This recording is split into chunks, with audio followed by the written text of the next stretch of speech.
African champions, the Super Falcons of Nigeria, marched to the National Assembly with placards to protest non-payment of their match allowances after winning the Nations Cup trophy in Cameroon.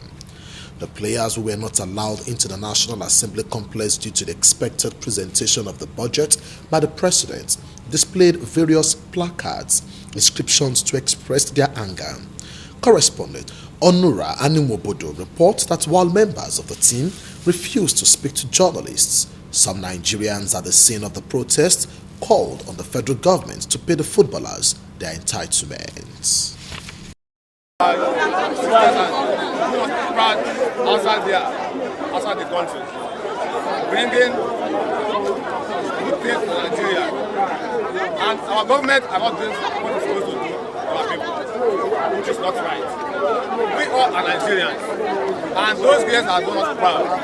They deserve good things to the Nigerian government. Look at them now, complaining. You see, for NFF to say that,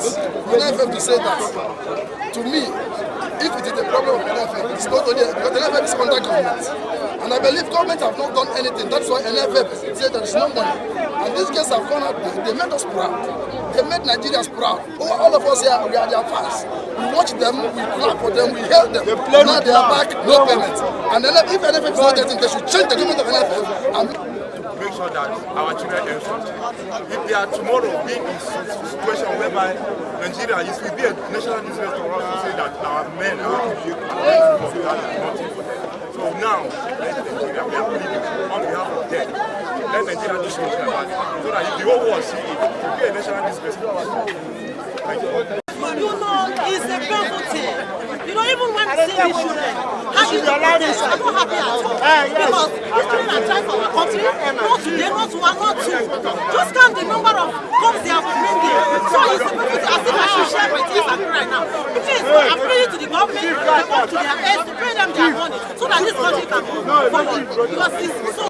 Meanwhile, officials of the Nigeria Football Federation and those of the Ministry of Sport have been summoned to a meeting by the presidency over the allowances of the African women champions, the Super Falcons. The date and time of the meeting could not be confirmed. This is even as the girls have been assured that their allowances will be paid in 2 days.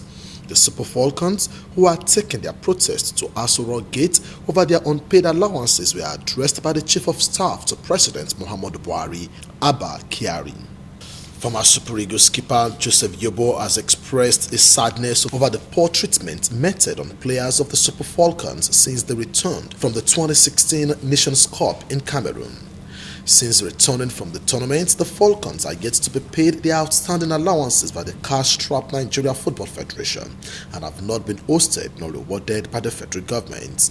On Wednesday morning, the Falcons decided to embark on a protest march at the entrance of the National Assembly complex in Abuja, agitating for their outstanding allowances and bonuses estimated to be about $24,000 each, approximately 11.5 million naira per player. IBF heavyweight champion Anthony Joshua battles 41-year-old Vladimir Klitschko in a three-belt clash that also sees the IBO and WBA super versions on the line when the pair collide at Wembley Stadium on the 29th of April. Speaking about the possibility of a knockout, Joshua said a knockout is the cherry on top, but to win whichever way is very possible.